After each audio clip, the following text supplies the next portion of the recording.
আসসালামু আলাইকুম। আশা করি আল্লাহর রহমতে আমরা সবাই অনেক অনেক ভালো আছি, আলহামদুলিল্লাহ। আজকে লাইভের শুরুতেই একটি লেখা পড়তে চাই, যে লেখাটি আমার ভীষণ রকম ভালো লেগেছে। এটি ফেসবুক থেকে নেয়া।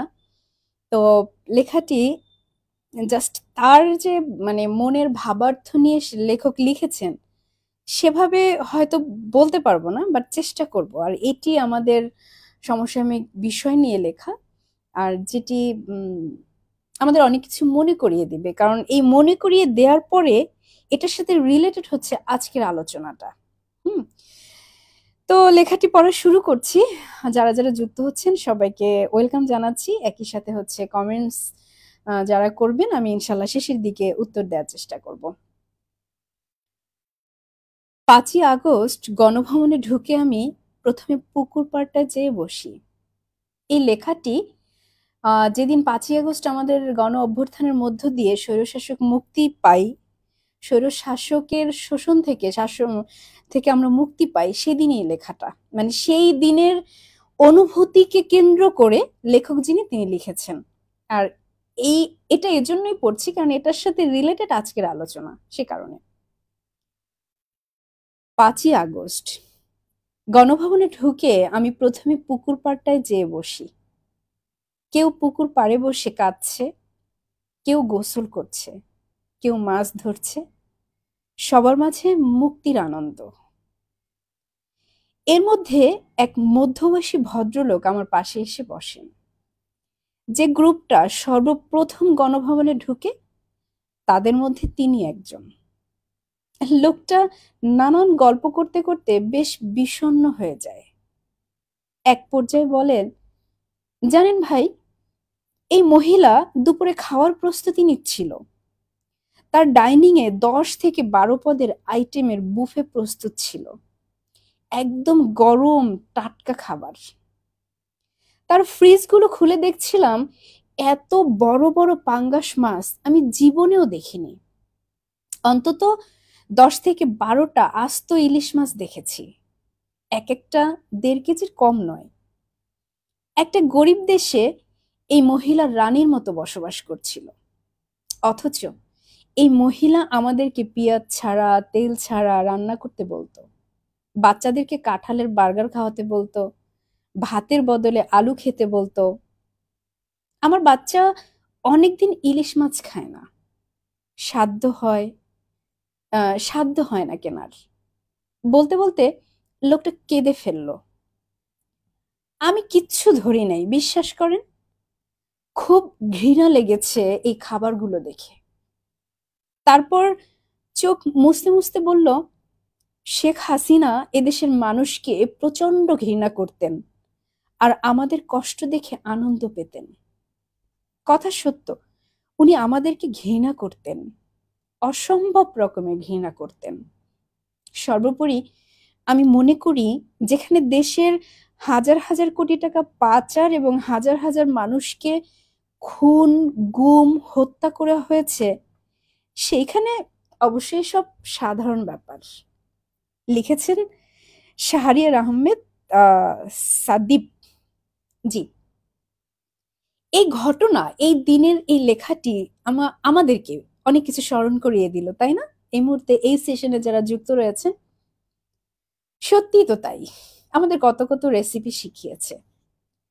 এই ঘটনাটি আজকে এজন্য আরেকবার তুলে ধরলাম এই ভাইটির লেখার মধ্য দিয়ে, ওই দিনের আনন্দ কষ্ট। কারণ আমরা ওই দিন দেখেছি যে অনেকে বিভিন্ন মিডিয়ায়, বিভিন্ন সোশ্যাল মিডিয়াতে, ইলেকট্রনিক মিডিয়াতে প্রচার হয়েছে যে বিভিন্ন মালামাল নিয়ে গিয়েছে বাংলাদেশের মানুষ, কিন্তু এটা প্রচার হয়নি যে ওই দিন গণভবনের মাঠে অনেকে সেজদায় লুটিয়ে পড়েছে, অঝরে কেঁদেছে, আকাশের দিকে তাকিয়ে হাত তুলে আল্লাহর কাছে মোনাজাত করেছে, শুকরিয়া আদায় করেছে। এগুলো কিন্তু আমরা ওইভাবে প্রচার করিনি বা প্রচারিত হয়নি, বাট ঘটনাগুলো ঘটেছে। এই যে যে ভাইটির লেখা পড়লাম না, এটা কিন্তু শুধুমাত্র ওনার একার কথা নয়, বরং আমাদের বাংলাদেশের বোধহয় 18 কোটি জনগণের মধ্যে আওয়ামীপন্থী যারা, তারা ব্যতীত অনেক মানুষের, বাকি কোটি কোটি মানুষের মনের কথা। এখন এই ঘটনাটি আবার মনে করলাম, স্মৃতিচারণ করলাম। আর আমরা চাই এই ঘটনাটি 15ই জুলাই থেকে 5ই আগস্ট পর্যন্ত যে ঘটনা, সেগুলো আমাদের পরবর্তী প্রজন্ম যুগের পর যুগ, শতাব্দীর পরে শতাব্দী সবাই যেন জানে।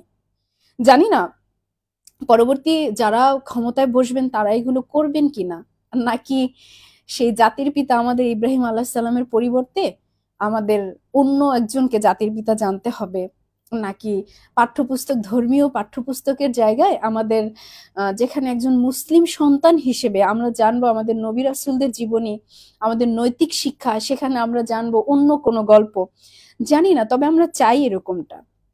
এখন এই জায়গাটিতে গত 2-3 দিন ধরে যে একটি ভিডিও ভাইরাল হয়েছে, ভ্যানের উপরে লাশের উপর লাশের স্তূপ, এবং এটি বোধহয় ওই যে যখন বাংলাদেশে ইন্টারনেট শাটডাউন ছিল তখনকারই ঘটনা হবে। এবং আমরা দেখেছি যিনি ভিডিও করেছে তিনিও অনেক বেশি গোপনে সচেতনভাবে ভিডিওটি করেছে, অনেক কষ্ট করে। এরকম জানি না কত শত লাশের স্তূপ হচ্ছে জ্বালিয়ে পুড়িয়ে দেওয়া হয়েছে, পানিতে ফেলে দেওয়া হয়েছে, মাটির মধ্যে চাপা দিয়ে রাখা হয়েছে, সেগুলো আমাদের অজানা। কিন্তু যতটুকু সামনে আমাদের চলে আসতেছে, সেই জায়গা থেকে যদি আমি বলে থাকি বা বলতে চাই, এই দৃশ্যগুলো আজকে কেন জানি না খুব অল্প সময়ের মধ্যে আমরা বাংলাদেশের মানুষ ভুলে যেতে বসেছি। আমাদেরকে এই দৃশ্যগুলো কাঁদাচ্ছে না, এই দৃশ্যগুলো আমাদের ভেতরে নাড়া দিচ্ছে না, উল্টো আমরা প্রতিবাদ করছি। আজকে বাংলাদেশের ক্রিকেটার সেলিব্রিটি, তার বিরুদ্ধে কেন মামলা হলো? আমরা প্রতিবাদ করছি যে আজকে শিক্ষকদের কেন এইভাবে অপমান অপদস্থ করা হচ্ছে। আজকে প্রতিবাদ করছি আরো নানান রকম চক্রান্তের শিকার আমাদের দেশ, এবং এক এক দিন এক এক রকম রূপে আমরা কিন্তু দেখতে পাই, যেগুলো চলমান চলছে, আর কতদিন চলবে আল্লাহ ভালো জানে। কিন্তু আমরা চাই আল্লাহ আমাদের এসব চক্রান্ত থেকে মুক্তি দিক, আমাদের হেফাজত করুক। আজকে যেই সব দালালেরাই বলবো, যেসব মানুষরূপী অমানুষ আপনারা আজকে যেসব শিক্ষকদের হয়ে কথা বলছেন, অবশ্যই শিক্ষক শব্দটার সাথে অনেক কিছু রিলেটেড, অনেক শ্রদ্ধা, ভক্তি, ভালোবাসা, বিশ্বাস, অনেক বিষয়, মায়া, মমতা, অনেক কিছু। কারণ আমাদের যখন ছেলেবেলায় আমাদের বাবা মারা যখন স্কুলে পাঠিয়েছে, শিক্ষকদের বলতে শুনেছি যে এই যে স্যার দিয়ে গেলাম, হাড় আমার মাংস আপনার, মানে মানুষ করার জন্য যদি পিটিয়ে ছিটিয়ে যা কিছু করতে হয় আপনি শিক্ষক করতে পারেন, কিন্তু আমার বাচ্চাটাকে মানুষ বানিয়ে দেন। শিক্ষক শব্দের যে ব্যাখ্যা, এই ব্যাখ্যা এখন দিতে গেলে এটা নিয়ে অনেক সময় চলে যাবে, আমি এখানে যেতে চাই না। কিন্তু আজকে যাদের নিয়ে আবার প্রতিবাদ করছে, বিভিন্ন রূপে ফিরে আসা স্বৈর শাসকের দলবল অথবা কারা জানি না, অজানা, তো কিন্তু এটা ক্লিয়ার যে চক্রান্ত করেই এই ব্যাপারগুলো ঘটানো হচ্ছে। তাদের প্রতি আমি একটু মনে করিয়ে দিতে চাই, আজকে আপনি কোন শিক্ষককে সম্মান জানাতে বলছেন? যে শিক্ষক তাকে যখন পদত্যাগ করানো হয় তখন সে কলম ছুঁড়ে মারে। যদি সেই শিক্ষকের ভিতরে, আমি মেনশন করছি কবি নজরুলের, যে উনি কি ছিলেন আমি জানি না, বাট ভিডিওটা খুব ভাইরাল হয়েছিল, তাকে যখন পদত্যাগ করানো হয়, সাইন করানো হয়, তখন তিনি জোর করে কলম ছুঁড়ে মারেন। তাহলে আপনাদের প্রতি প্রশ্ন, যদি সে সত্যিকার অর্থে শিক্ষক হয়, তাহলে সেই শিক্ষক কোনোদিন কি সে কলম ছুঁড়ে মারতে পারবে? কখনোই সম্ভব নয়। কারণ এই কলমের কালি, এটা তো একটা শিক্ষকের প্রাণ হওয়ার কথা, কারণ তিনি এই কলম দিয়ে লেখা শিখান, তিনি পড়া শিখান, সেটা কি করে তিনি ছুঁড়ে মারলেন? আবার ঢাকা বিশ্ববিদ্যালয়ের মতো বিশ্ববিদ্যালয় আমরা দেখেছি, তিনিও শিক্ষক ছিলেন।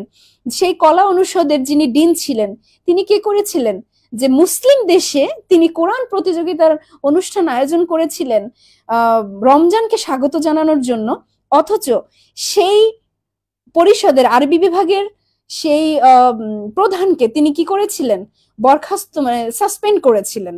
সেই কোরআন প্রতিযোগিতা আয়োজন যারা করেছিল তাদের তিনি ছাত্রত্ব বাতিলের হুমকি দিয়েছিলেন, নানান রকম পদক্ষেপ নিয়েছিলেন। তাহলে এই যে আপনি শিক্ষকের কথা বলছেন, তাহলে এই যে তিনি কি আসলে সে সম্মান পাওয়ার যোগ্য?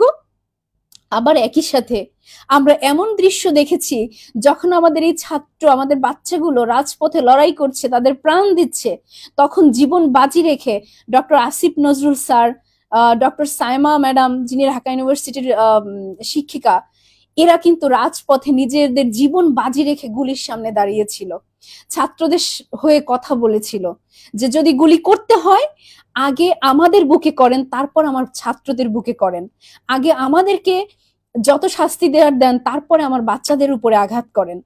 তারাও তো শিক্ষক। আবার যদি ডিনদের কথা বলি, আমরা দেখেছি কোন এক বিশ্ববিদ্যালয়, আমি এই মুহূর্তে নামটি মনে করতে পারছি না, তিনি যখন নিজে থেকে পদত্যাগ করতে চেয়েছেন, তখন তার ছাত্ররা সে যাতে পদত্যাগ না করে তার জন্য তার বিরুদ্ধে আবার প্রতিবাদ করেছেন, প্রতিরোধ করছেন যে না, আপনি কখনোই এই পদ থেকে সরতে পারবেন না। এখন যদি এভাবে উদাহরণ দিলে অনেক অনেক উদাহরণ নিয়ে আসা যাবে।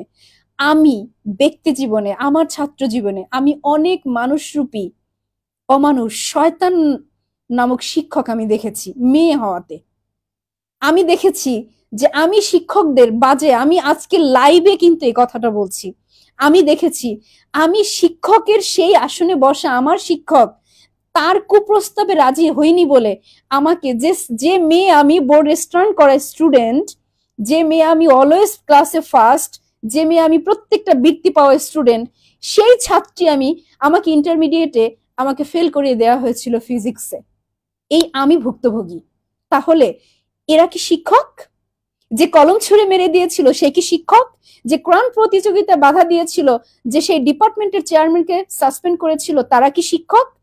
আজকে শুধু আমরা দেখতে পাচ্ছি যে শিক্ষকদেরকে পদত্যাগ করতে বাধ্য করা হয়েছে, কিন্তু আপনি আমি কি জানি যে বিগত 15টি বছরে তারা কোন কুকর্ম করেছিল? বিগত 15টি বছরে তারা কি শিক্ষা দিয়েছিল? আমরা এমনও দেখেছি যে বিগত সময়গুলোতে এমন চর্চা হয়েছিল যেখানে ছাত্রদেরকে পাঠদানের, পাঠ্যপুস্তকের পাঠদানের পরিবর্তে তাদেরকে মানে বিভিন্ন দল করার জন্য, লীগ করার জন্য, লীগের দল, ছাত্রলীগ করার জন্য তাদেরকে বাধ্য করা হতো, তাদেরকে উৎসাহিত করা হতো, তাদেরকে কি বলবো যে ধাবিত করা হতো। তাহলে তারা শিক্ষক? আজকে যে শিক্ষক নামে খুব সিম্প্যাথি আদায়ের চেষ্টা করছি, আমরা খুব রুখে দাঁড়াচ্ছি যে এটা কেন হচ্ছে, ওটা কেন হচ্ছে, একবারও কি বিবেকের কাছে প্রশ্ন করেছেন কেন আজকে তাদের পদত্যাগ করতে বাধ্য করানো হচ্ছে? তাদের কুকর্মের তালিকা, তাদের যে আমল নামাটা বিগত বছরের, সেই আমল নামাটায় কি কি তারা লিখে রেখেছেন? তো কি করে আশা করেন যে খারাপ কিছু করার পরে, কুকর্ম করার পরে, অপকর্ম করার পরে তারপর তারা পেশায় শিক্ষক হতে পারেন? কিন্তু এরাই হচ্ছেন শিক্ষক নামের কলঙ্ক। আর যেহেতু কলঙ্ক, সুতরাং তাদের সে শাস্তি তো পেতেই হবে, তাই না? তো সেখানে আহারে এইটা করে কোনো লাভ হবে না। এইটা করে আজকে পারবেন আপনারা এই এক এক সময় রিক্সা লীগ, এক এক সময় আনসার লীগ, এক এক সময় ডাকাত লীগ, বিভিন্ন লীগ হয়ে যে ফিরে আসতেছেন, এইভাবে যে প্রতিবাদ করতেছেন, এটা ওটার সুযোগ নেওয়ার চেষ্টা করছেন, আদৌ কোনো লাভ হবে না, বুঝছেন? কারণ কি জানেন, আবারও মনে করিয়ে দেই যে এই আন্দোলনটা, এই বাংলাদেশের মুক্তিটা এসেছে, এটা কোনো রাজনৈতিক দলের মাধ্যমে নয়, এটা এসেছে সাধারণ ছাত্র জনতার আন্দোলনের মধ্য দিয়ে। যতদিন না এরা করাপ্টেড হচ্ছে, আজকে যে সমন্বয়কারীদের মধ্য থেকে দুজন আজকে চেয়ারে বসেছে, যতদিন না এরা দুর্নীতিবাদ হচ্ছে, যতদিন না এরা দুর্নীতি শিখছে, ততদিন হয়তো আমরা ভালোই একটা কিছু পাবো। উপদেষ্টা প্রধানের কথা নাইবা বললাম, তিনি আন্তর্জাতিক ব্যক্তিত্ব, তিনি কি করবেন না করবেন, তিনি ইতোমধ্যে আমরা যেটা দেখেছি, তিনি বলেন না, করেন, করে দেখান। সুতরাং তার বিষয়ে আমরা এই 1 মাস পেরোতে না পেরোতেই আমরা কেন এত কথা বলছি, কেন এত কিছু করছি, এত ধৈর্য হারা কেন হচ্ছি? তো মোট কথা হচ্ছে যে পেশায় সে যেই হোক, পেশায় সে শিক্ষক হোক, পেশায় সে বিশ্বসেরা অলরাউন্ডার ক্রিকেটার হোক, পেশায় সে যেটাই হোক না কেন, যদি সে অপরাধ করে বসে, অবশ্যই তাকে অপরাধের শাস্তি, পাপের শাস্তি তাকে পেতে হবে, সে যে চেয়ারেই থাকুক। যদি সে অপরাধী না হয়ে থাকে, তাহলে তার উপরে যদি অন্যায় অবিচার করা হয়, অবশ্যই সেটার প্রতিবাদ আমরা জানাবো, সেটার বিরুদ্ধে আমরা রুখে দাঁড়াবো, সেটার বিরুদ্ধে আমরা আওয়াজ তুলবো, কথা বলবো, অবশ্যই, কেন নয়? কারণ আমরা তো সত্যিকার অর্থে 18 কোটি জনগণের মধ্যে আমরা সিংহভাগ চাই যে একটি শান্তিপূর্ণ দেশ, যেখানে ন্যায় বিচার প্রতিষ্ঠা থাকবে, যেখানে মানুষ কথা বলা, চলার সবকিছু স্বাধীনতা পাবে, নাগরিক অধিকার পাবে, একটা শান্তির সোনার বাংলাদেশ, যেখানে থাকবে না কোনো ধর্মীয় জুলুম নির্যাতন, যেখানে থাকবে না কোনো অন্যায় অবিচার। আমরা একটু শান্তির দেশ চাই, আমরা একটু নিশ্চিন্তে ঘুমাতে চাই, আমরা একটু মানে এই যে আজকে যে চিকিৎসকরা দেখলাম পুরো শাটডাউন কর্মসূচি দিয়েছে, হ্যাঁ তার পেছনে কিছু দায়ী আমাদেরও আছে, সাধারণ জনগণেরও আছে, তবে পেছনের চিকিৎসা ব্যবস্থা, বিগত 15 বছরের চিকিৎসার যে ইতিহাস, সেটা আমাদেরকে সাক্ষী দেয় যে এই চিকিৎসার অন্তরালে সাধারণ মানুষের উপরে কত পরিমাণ অন্যায় অবিচার করা হয়েছে, অপচিকিৎসা চালানো হয়েছে। আমরা দেখেছিলাম যে হাসতে হাসতে একটি বাচ্চা শিশু মুসলমানি করতে স্কয়ার হসপিটালে, মেবি ভুলে গিয়েছি আমি, ভর্তি হয়েছে, সে লাশ হয়ে বের হয়েছে। এরকম অনেক ঘটনা আমরা পিছনে দেখেছি।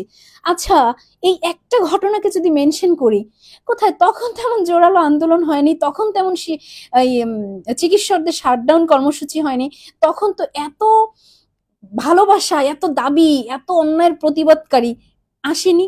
অথচ এখন কিছু না হলেই, ওই যে আমি একটা ভিডিওতে বলেছি না যে বায়না লীগ এখন মানে বায়না ঘর হয়ে গিয়েছে, যে শেখ হাসিনা সরকার বানিয়েছিল আয়না ঘর, আর এখন আমরা বাংলাদেশে সাধারণ মানুষ বানাচ্ছি বায়না ঘর। তার মানে কি, গণতন্ত্রের মুক্তির জন্য এদেশের এই ছাত্র জনতা লড়াই করেছে, জীবন দিয়েছে, আজকে ভ্যানের উপরে স্তূপ করা লাশ তাদেরকে পোড়ানো হয়েছে। আজকে সেই স্তূপ করা লাশের মধ্য থেকে যখন একটি পরিবার যখন একজন স্ত্রী তার স্বামীকে চিহ্নিত করতে পারে, আপনি চিন্তা করুন, একবার ভাবুন, একবার বিবেককে নাড়া দিন, সেই স্ত্রীর ভেতরের হাহাকারটা কেমন হতে পারে। সেই ভ্যানের উপরে স্তূপ করা লাশ থেকে যখন একজন মা তার সন্তানকে চিহ্নিত করতে পেরেছে, সেই মায়ের কেমন লেগেছে। একে তো তার সন্তানটিকে গুলি করে মারা হয়েছে অন্যায়ভাবে, দ্বিতীয়ত আবার তাকে জ্বালিয়ে পোড়ানো হয়েছে, এভাবে স্তূপ করে রেখেছে। সেই জায়গাগুলোতে আমাদের কান্না আসে না। আমাদের কান্না আসে কখন? যখন মূর্তি ভাঙা হয়। একটি মুসলিম দেশে সেই জাতির পিতা নামক তার মূর্তি বানানো হয়েছিল, সেই মূর্তিগুলোকে ভাঙা হয়, যেগুলো ইসলামে পুরোপুরি নিষিদ্ধ। আমাদের কান্না আসে কখন? যখন দেখি যখন এইভাবে দেখি যে দলীয় নেতাকর্মী তাদের স্বার্থ সিদ্ধি হয়নি, মোমবাতি জ্বালাতে পারেনি, নানান কিছু নিয়ে তাদের কান্না অঝরে কান্না বেয়ে পড়ে। কিন্তু আমাদের চোখের পানি তখন ঝরে না যখন স্তূপকৃত লাশ দেখি, যখন এরকম রাজপথে এই অসহায় মানুষগুলোর প্রাণ যেতে দেখি, যখন এরকম নানান রকম অত্যাচার, নিপীড়ন, নির্যাতন দেখি, তখন আমাদের কান্না আসে না। আমরা এতটাই ভেজাল পেয়ে পেয়ে আমরা বিগত সময় আমরা না কেন জানি না অভ্যস্ত হয়ে গিয়েছি। এই ধরনের খারাপ বিষয়গুলোর প্র্যাকটিস করতে করতে আমরা অভ্যস্ত হয়ে গিয়েছি, যার কারণে আমাদের এখন ভালো ব্যাপারগুলো যখন আসতেছে আমরা সেটাকে নিতে পারছি না। আমরা নানান রকম চক্রান্তের সাথে জড়িয়ে সুরে সুর মিলাচ্ছি। এমন এক শ্রেণী আমরা এখন আছি বাংলাদেশের। এমন দেশ চেয়েছিলাম, আবার তো পাকিস্তান হয়ে গেল। এমন দেশ চেয়েছিলাম, এত আন্দোলন কেন? এমন দেশ চেয়েছিলাম, এত অশান্তি কেন? আরে ভাই, এই যে বন্যা হলো, এই যে ইন্ডিয়া বন্যা পানি ছেড়ে দিল, বন্যা হলো, এই বন্যার পানি যখন নেমে গেল, এই যে ঘরে সব হারানো মানুষগুলো যখন ঘরে ফিরছে, ভেরি প্র্যাকটিক্যাল, বেশি দূরে না, একটু কাছেই তাকান না, এরা ঘরে ফিরে কি দেখতে পাচ্ছে? তাদের ঘরবাড়ির সবকিছু কি ঠিক আছে? নিশ্চয়ই না। সবকিছু পানিতে ভাসিয়ে নিয়ে গিয়েছে। আবার তাদের নতুন করে ঘর বানাতে হবে, ঘরের আসবাবপত্র রেডি করতে হবে, তারপরে থাকার উপযোগী হবে। এর জন্য তো সময় প্রয়োজন, তাই না? আমি একটি ভিডিওতে বলেছিলাম যে আপনি যদি বাবা মা ডাক শুনতে চান, আপনাকে 10 মাস 10 দিন অপেক্ষা করতে হয়, তারপরে সন্তান আল্লাহ আপনাকে পৃথিবীতে পাঠান আপনার জন্য। এই সন্তান বড় হয়, বছর যাওয়ার পরে আপনি বাবা ডাক শুনতে পান, আপনি মা ডাক শুনতে পান, সময় প্রয়োজন। আপনি ভাত খাবেন, সেই খাবারটি রেডি করার জন্য কি হচ্ছে, চাল থেকে ভাত বানাতে সময় প্রয়োজন। আপনার সব আছে, আপনার ইট বালু সিমেন্ট রড সবকিছু আছে, আপনি তারপরে সেই ঘরটি আপনি এক রাত, একদিন, 1 মাসের মধ্যে বানিয়ে ফেলতে পারবেন না, কারণ সময় প্রয়োজন। এই পৃথিবীটা সৃষ্টি হয়েছে, এই যে যুগের পর যুগ যাচ্ছে, সময় যাচ্ছে, সময়ের উপরে অনেক কিছু ডিপেন্ডেন্ট। সেখানে আমরা এমন এক জাতি এখন তৈরি হয়েছি যে ইউনূস সরকার আসছে, সে কেন এক রাতের মধ্যে বাংলাদেশ সোনার দেশ করে দিচ্ছে না? এক রাতের মধ্যে কেন সবকিছু পাল্টে দিচ্ছে না, বদলে দিচ্ছে না, সংস্কার করে দিচ্ছে না? কেন এইটা হচ্ছে না, কেন ওইটা হচ্ছে না, কেন সেইটা হচ্ছে না? আমরা আর এই সময়টুকু দিতে রাজি না। আরে এত যদি তারা থাকে, আপনি যদি ম্যাজিশিয়ান হন, যে আপনি ম্যাজিকের মতো করে একটা লাঠি ঘোরাবেন আর দেশটা একেবারে চকচক করবে, সব দিক ঠিক হয়ে যাবে, সব সংস্করণ হয়ে যাবে, আপনি যান ডক্টর ইউনূসের সাথে কথা বলেন, তাকে আপনার ম্যাজিকটা শিখিয়ে দিয়ে আসেন যে হ্যাঁ, সরকার, ইউনূস সরকার, আমি এটা জানি, আপনি আমার থেকে ম্যাজিকটা শিখে নেন। সেই মুহূর্ত নেই ভাই, এটা সম্ভব নয়, কখনোই সম্ভব নয়। যে কোনো কিছু যেমন ভাঙতে সময় লাগে না, গড়তে সময় লাগে। একটি দেশ, একটি রাষ্ট্র যেখানে 15টি বছর ভাঙতে ভাঙতে ভাঙতে ভাঙতে একেবারে মানে নদীতে বিলীন হয়ে গিয়েছে, সেইখানে আপনি আমি কি করে আশা করি যে একদিনে আমরা তীরে পৌঁছাবো, এই অল্প সময়ে আমরা একেবারে সবকিছু গড়ে ফেলবো? এটা কারো দ্বারা, পৃথিবীর কারো দ্বারা সম্ভব নয়, কোনো ম্যাজিশিয়ানের দ্বারাও সম্ভব নয়, একমাত্র আল্লাহ ছাড়া আর কারো দ্বারা সম্ভব নয়। তাহলে সেখানে আমরা যে এই যে অযৌক্তিক ভাবে এইভাবে আমরা গভর্নমেন্টের উপরে চাপ সৃষ্টি করছি, তারা যে ঠান্ডা মাথায় দেশটা সংস্করণের কাজ করবে বা কিছু একটা করবে, যতটুকুই পারবে, কতদিন তারা ভালো থাকবে জানি না। মানুষ অর্থলোভী, অর্ধলোভে পড়ে অনেক রকম মানুষ করাপশনে জড়িয়ে যায় ডে বাই ডে। ধরে নিচ্ছি যে বর্তমানে যারা আছে চেয়ারে বসে, তারাও এক সময়, হ্যাঁ হয়তো বা তারা, আল্লাহ না করুক, তারাও হয়তো করাপ্টেড হয়ে যেতে পারে, বাট সে পর্যন্ত হতে হতেও তো সময় লাগবে। সেই পর্যন্ত একটু ধৈর্য ধরে অপেক্ষা করি না? তো তারপরে এত আন্দোলন করি, এত বায়না করি। আজকে যে ছাত্র জনতার আন্দোলনের মধ্য দিয়ে আমরা বাক স্বাধীনতা পেলাম, তারা আমাদের মুক্তি দিল স্বৈরশাসকের হাত থেকে, এর পুরস্কার কি এইটা যে বাক স্বাধীনতা মানেই আমরা তাদের বিরুদ্ধে সময় না দিয়ে এক একটা আন্দোলন নিয়ে তাদের উপরে চাপ সৃষ্টি করব? এটা এটা তো অযৌক্তিক, তাই না? তো ধৈর্যহারা বাঙালি আমরা আমরা সেজন্যই বোধহয় মানে আমাদের আসলে ভাগ্যের পরিবর্তন হয় না আমরা, কারণ আমাদের ভেতরটা খুব বেশি সুন্দর না। আমরা, আমাদের ইনার বিউটিটা দরকার। আর এই ইনার বিউটিকে বাড়ানোর জন্য যেটা প্রয়োজন, সেটি হচ্ছে আমাদের প্রচুর পরিমাণে স্টাডি করা প্রয়োজন। আর সেই স্টাডিটা অফকোর্স নৈতিকতা রিলেটেড। নৈতিকতা মিন্স ধর্মীয় শিক্ষা। আপনি যখন, যত বেশি আপনি ধর্মীয় চর্চা করবেন, আপনার ধৈর্য তত বেশি বেড়ে যাবে, আপনি তত বেশি গভীর থেকে গভীরে ঢুকতে পারবেন। আর তখন সব ওই মৌমাছির মতো তখন আমরা হয়ে যাব, আমরা ভালো কিছু দেখতে পারবো, আমরা মাছির মতো দুর্গন্ধ পচা জিনিস খুঁজে বেড়াবো না। এটা প্রয়োজন। সো অনুরোধ করব যে অহেতুক ভাবে আমরা যার তার জন্য চোখের পানি না ফেলে যৌক্তিক বিষয়ে যেন আমরা চোখের পানি ফেলি। আমরা অবশ্যই প্রতিবাদ করব, কিন্তু সেটা যেন যৌক্তিক হয়। আমরা অবশ্যই কথা বলবো, কিন্তু সেটা যেন যৌক্তিক হয়। আমরা অবশ্যই অন্যায়ের বিরুদ্ধে রুখে দাঁড়াবো। আর অবশ্যই আমরা যেন ভুলে না যাই আমাদের 15 জুলাই থেকে 5ই অগাস্ট পর্যন্ত আমাদের হারানো তাজা প্রাণগুলো। একটি মায়ের একটা লেখা পড়ছিলাম, এক মায়ের দুটো সন্তান, একটি মেয়ে একটি ছেলে। মেয়েটি কথা বলতে পারে না, মেয়েটি বড়, ছেলেটি ছিল, ছেলেটি দিব্যি সুস্থ ছিল। সেই ছেলেটি বারবার মা ডাকতো, আম্মু আব্বু বেশি বেশি ডাকতো। তখন আম্মু আব্বু বেশি বেশি যখন ডাকতো, তার মা মাঝে মাঝে প্রশ্ন করতো যে তুই এতবার আম্মু ডাকিস কেন, এতবার আব্বু ডাকিস কেন? তখন ওই ছেলেটি উত্তর দিয়েছিল যে আম্মু, আপু, মানে তার বোনের কথা বলছিল, যে আপু তো কথা বলতে পারে না, তারা তো তোমাকে আম্মু ডাকতে পারে না, তারা তো তোমাকে আব্বু ডাকতে পারে না, সেজন্য আমি আপুর হয়ে বেশি বেশি করে ডাকি। অথচ সেই ছেলেটি এই ছাত্র আন্দোলনে যোগ দিয়েছিল, জানেন? সেই ছেলেটি প্রাণ নিয়ে ঘরে ফিরতে পারেনি। সেই ছেলেটি এই আমাদের বাক স্বাধীনতা এনে দেওয়ার জন্য সে প্রাণ দিয়েছে এই স্বৈরশাসকের পুলিশ বাহিনীর হাতে। একবার ভাবুন তো, আজকে আমরা এত ধৈর্যহারা হচ্ছি, ওই বাবা মায়ের মানসিক অবস্থাটা কি, ওই বোনের মানসিক অবস্থাটা কি, তারা কি হারিয়েছে? আমরা কি একবারও চিন্তা করি?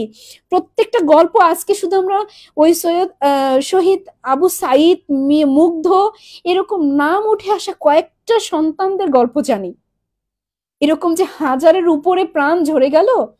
প্রত্যেকটা প্রাণের সাথে অনেকগুলো গল্প জড়ানো রে ভাই, প্রত্যেকটা প্রাণের সাথে অনেকগুলো কান্না জড়ানো, প্রত্যেকটা প্রাণের সাথে অনেকগুলো হাহাকার, আর্তনাদ জড়ানো। আমরা সেই আর্তনাদকে এত অল্প সময় ভুলে গেলাম যে আমরা এখন নানান রূপে ফিরে আসছি বিভিন্ন লীগ হয়ে, আর আমরা এই সরকারকে চাপ সৃষ্টি করছি। এই যে এতগুলো প্রাণ যে ঝরলো, তাদের উদ্দেশ্য কি ছিল বলেন? আমাদের সবার ভালো থাকা, আমাদের নাগরিক অধিকার প্রতিষ্ঠা পাওয়া, আমাদের স্বৈরশাসকের হাত থেকে মুক্তি দেওয়া। তারা তো আমাদের মুক্তি দিয়ে গেল, কিন্তু আমরা কি আমাদের মানসিক গোলামি থেকে মুক্ত হতে পেরেছি? আমরা কি আমাদের মানসিক দাসত্ব থেকে, আমাদের মানসিক সংকীর্ণতা থেকে আমরা কি বের হতে পেরেছি? আমি বলবো একটু পারিনি। যদি পারতাম তাহলে আজকে আমরা এই ধরনের দৃশ্যগুলো দেখতাম না। যদি পারতাম তাহলে আজকে এই শিক্ষক নামের পশুদের জন্য আমরা আন্দোলন করতাম না। যদি পারতাম তাহলে এই যে ক্রিকেটার সেলিব্রিটিরা এই মানুষের ভালোবাসার, বাংলাদেশের মানুষের ভালোবাসার সাপোর্ট নিয়ে তারা আজকে এক একজন সেলিব্রিটি হয়েছিল। আপনি যদি ক্রিকেট বলেন, ফুটবল বলেন, গ্যালারির দিকে তাকান, সিংহভাগ কি ছাত্র জনতা, যারা গ্যালারিতে বসে উৎসাহ যোগায়, যাদের প্রেরণা পেয়ে মাঠে প্লেয়াররা 4 ছক্কা হাঁকায়, সেই ছেলেগুলো, সেই ছাত্র জনতা, ওই প্লেয়ারদের ভাই বোনের বয়সী বাচ্চাগুলো যখন রাজপথে লড়াই করলো, প্রাণ দিল, রক্ত ঝরলো, তারা তখন মুখে কুলু পেটে বসেছিল। তারা তখন একটি কথা বলতে পারেনি যে নেত্রী, এটা ঠিক হচ্ছে না, এটা ভুল হচ্ছে, আপনি গুলি বন্ধ করুন। কারণ কি ছিল? যে এমপি হয়েছিল তারা পদ হারিয়ে ফেলবে, তাদের ক্ষমতা হারিয়ে ফেলবে। তারা ভেবেছিলেন চুপচাপ থাকি, সরকার তো থাকবেই, সুতরাং 5 আটার তো অনেক সময় পাবো, 5 চেটে চেটে আরো অর্থের পাহাড় বানাবো। তাদের কাছে মানবিকতা জায়গা পায়নি, তাদের কাছে জায়গা পেয়েছিল অর্থ, ক্ষমতা, এমপির সাইনবোর্ড, দলীয় সাইনবোর্ড। অথচ আজকে সেই ক্রিকেটারদের বিরুদ্ধে যখন মামলা হলো, তখন আবার এক শ্রেণী দেখি ভীষণ রকম লেখালেখি করছেন সোশ্যাল মিডিয়াতে যে না, হাজার হোক, তিনি তো বাংলাদেশের ক্রিকেটের রত্ন, তিনি অনেক কিছু এনে দিয়েছেন, সুতরাং কখনোই তাকে বাদ দেওয়া যাবে না, তাহলে বাংলাদেশ অনেক কিছু হারিয়ে ফেলবে। আমি গতকালকের একটি ভিডিওতে বলেছি, যেই অর্জন বাংলাদেশের সংকটকালীন সময়ে কথা বলে না, যেই সেলিব্রিটিরা বাংলাদেশের সাধারণ মানুষের দুঃখের সময় মুখে কুলু পেটে বসে থাকে ক্ষমতা হারানোর লোভে, পদ হারানোর লোভে, সেই ধরনের সেলিব্রিটি আমাদের বাংলাদেশের জনগণের জন্য প্রয়োজন নাই। কারণ আমাদের সোনার ছেলেরা প্রমাণ করেছে যে রাজপথে থেকে, স্বৈরশাসক থেকে মুক্ত করেছে বাংলাদেশের মানুষকে। এই সোনার ছেলেরা বড় হোক, এরাই আবার প্রতিটি অঙ্গন, ক্রিকেট বলেন, ফুটবল বলেন, যে কোনো জায়গা বলেন, সব জায়গায় তারা আবার সোনা ফলাবে, আর সেই সোনার আলোয় আলোকিত হবে বাংলাদেশ। কিছু সময় হয়তো আমরা একটু সমস্যার মধ্যে পড়বো, তাতে কি হয়েছে? তো লজ্জা থাকা উচিত যারা আজকে এই ধরনের আন্দোলন করছেন, এই ধরনের ক্রিকেটারদের হয়ে আন্দোলন করছেন, কথা বলছেন। লজ্জা থাকা উচিত আপনাদের যে যারা আজকে এই ধরনের মানুষরূপী অমানুষ শিক্ষকদের হয়ে প্রতিবাদ করছেন।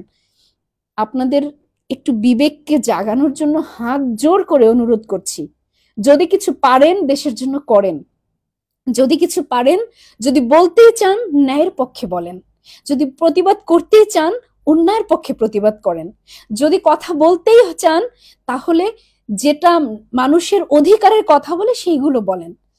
এই পার্সিয়ালিটি করে ভুলভাল মানুষকে বোঝাবেন না।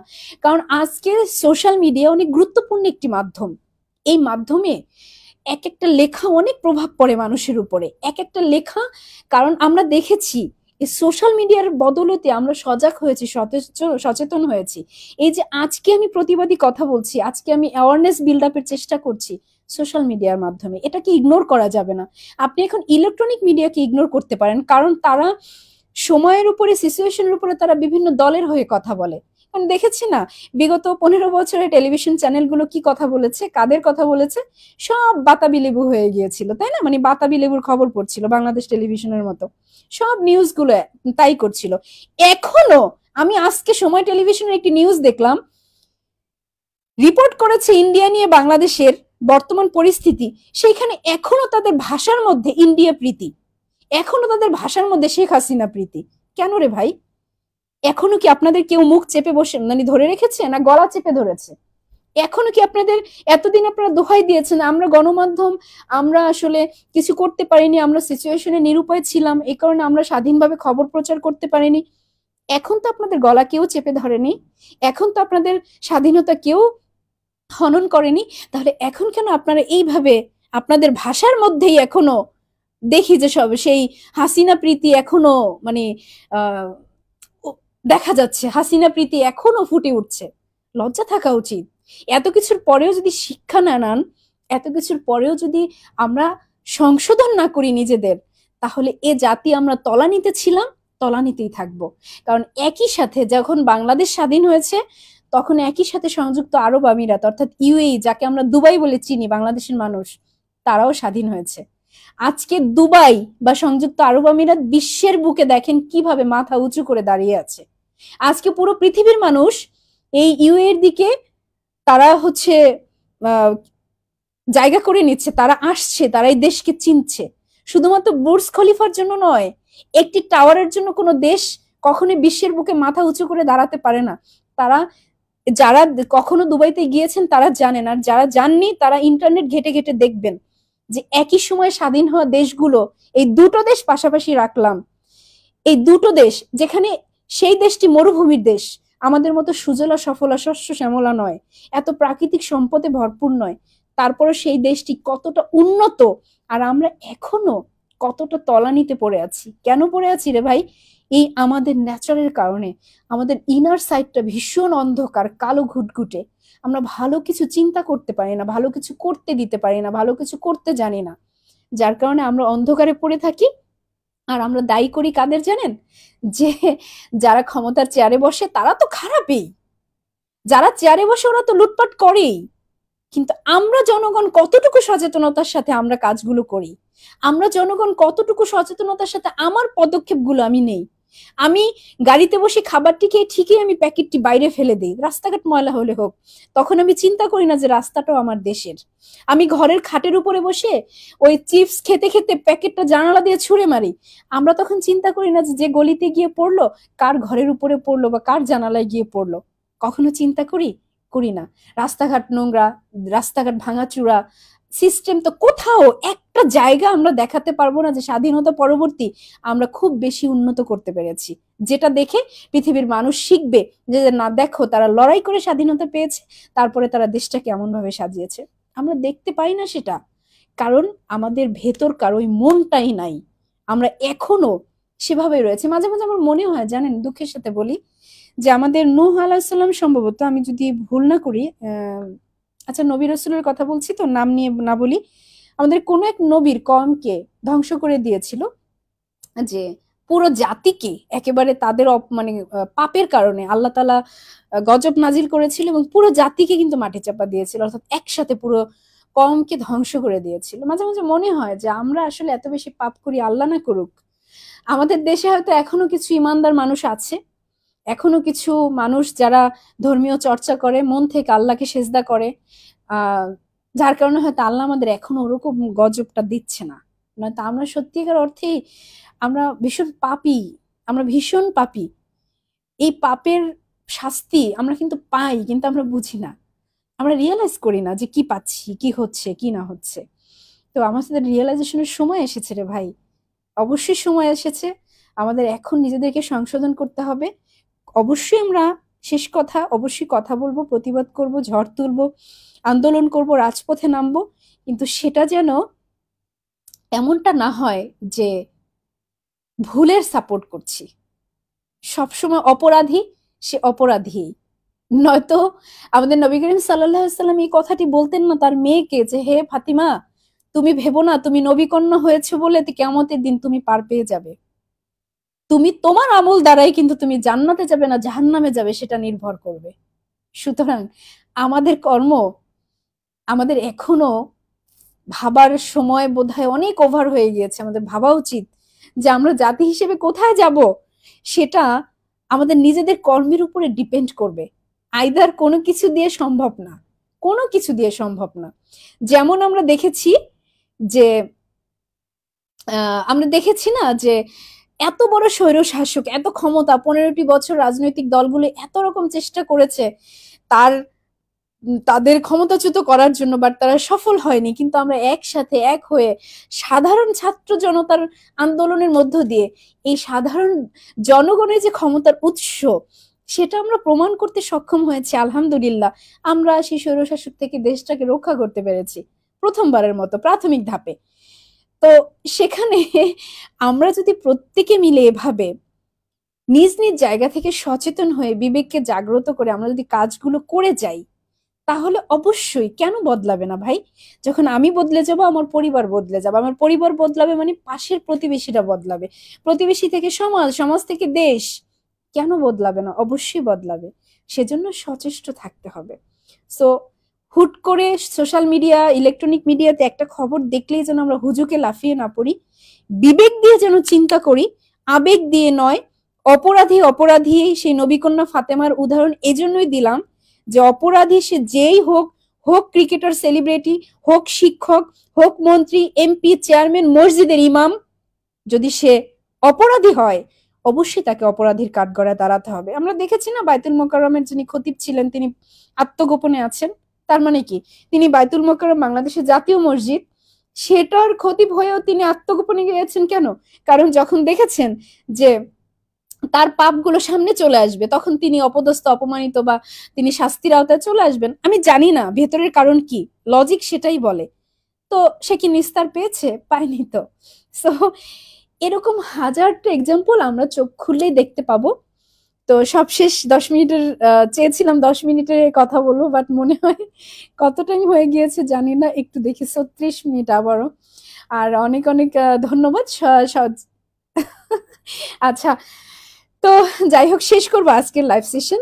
সবাইকে অনেক অনেক ধন্যবাদ আমার সাথে যুক্ত থাকার জন্য। সবাই অনেক অনেক দোয়া করবেন আমাদের দেশ এবং জাতির জন্য, আমাদের জন্য আল্লাহ সঠিক বুদ্ধি দান, সহি বুঝ দান করেন, নেখায়াত দান করেন, আমরা যেন ভালো কাজের সাথে থাকতে পারি।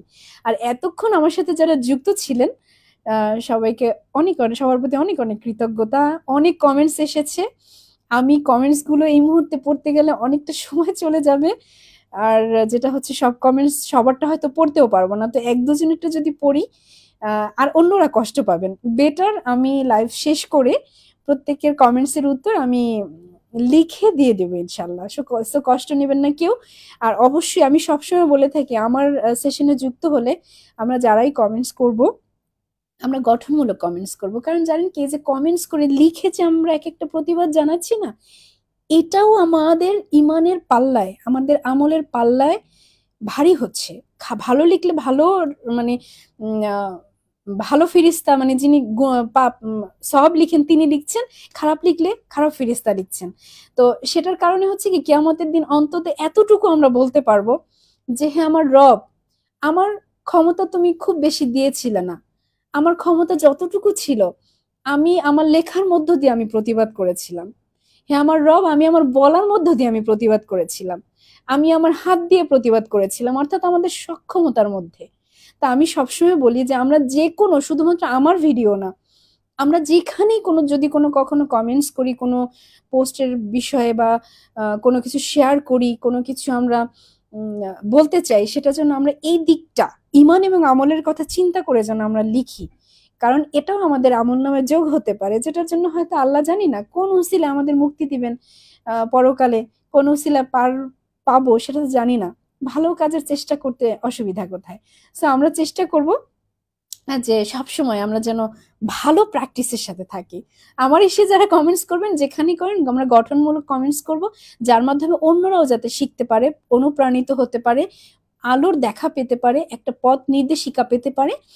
তাহলে হবে কি, যে আমরা যে সময় ব্যয় করি সোশ্যাল প্ল্যাটফর্ম বলেন, যে সেখানে আমরা ভিডিও দেখে শুনে কমেন্টস করে লিখে যে সময়টা আমরা পার করি, এটা হবে কি কোয়ালিটি টাইম হবে। কোয়ালিটি টাইম মিনস যে আমি আমার সময়টাকে প্রপার ইউটিলাইজ করলাম, যে হ্যাঁ আমি আমার ভালো কাজে ব্যয় করলাম। আইদার শুধু শুধু মনে হয় না যে সময় ব্যয় করা উচিত। কারণ সবসময় আমি কৃতজ্ঞ থাকি আমার ভিউয়ার্সদের কাছে, যে মানুষের জীবনের আমরা অনেক কিছু মূল্যবান ভাবি, কিন্তু আসলে মূল্যবান হচ্ছে সময় আমাদের জীবনের। এই যে আমি 40 মিনিটস আপনাদের সাথে যুক্ত ছিলাম, আপনারা আমার সাথে যুক্ত ছিলেন, এই 40 মিনিটস এর 40 সেকেন্ডসও, ন্যানো সেকেন্ডও আমরা কিন্তু কামব্যাক করাতে পারবো না। ধরেন এই সময়ে, আজকে এই ভিডিও দেখতে গিয়ে আমরা যে সময়টা ব্যয় করলাম, হয়তো একটা কাজ থামিয়ে রেখেছি, কাজটা আমি পরবর্তীতে করতে পারবো। সেই কাজটা করলে হয়তো আমার অর্থ আসতো, অর্থটা আসেনি, আমি পরবর্তীতে একটু বেশি কাজ করে অর্থ নিয়ে আসতে পারবো। আমার হয়তো একটু শরীর আমার হয়তো এই ভিডিওটা দেখতে দেখতে চোখে একটু জ্বালা করছে, কিংবা একটু মাথা ব্যথা করছে রেডিয়েশনের কারণে। আমি পরবর্তীতে রেস্ট করলে আবার বা চিকিৎসা নিলে আবার আমার স্বাস্থ্যটা ফিরে আসতে পারে। কিন্তু সময়কে কোনো কিচ্ছু দিয়ে বেঁধে রাখা যায় না, ফিরিয়ে আনা সম্ভব না। যেহেতু সম্ভব না, তাই আমরা চেষ্টা করব যেখানেই সময় ব্যয় করব সেটা যেন প্রপার ইউটিলাইজেশন হয়, প্রপার ইউটিলাইজ করা হয়, কোয়ালিটি টাইম স্পেন্ড করা হয়, যার মধ্য দিয়ে আমি, আপনি, দেশ, দশে যেন উপকৃত হতে পারি। এটা মাথায় রাখবো। সো শেষ করবো আজকের মতো। সবাই অনেক অনেক ভালো থাকুন, আল্লাহ সবাইকে অনেক অনেক ভালো রাখুক, হেফাজতে রাখুক, সেই কামনায় বিদায় নিচ্ছি আজকের মতো। আল্লাহ হাফেজ, আসসালামু আলাইকুম।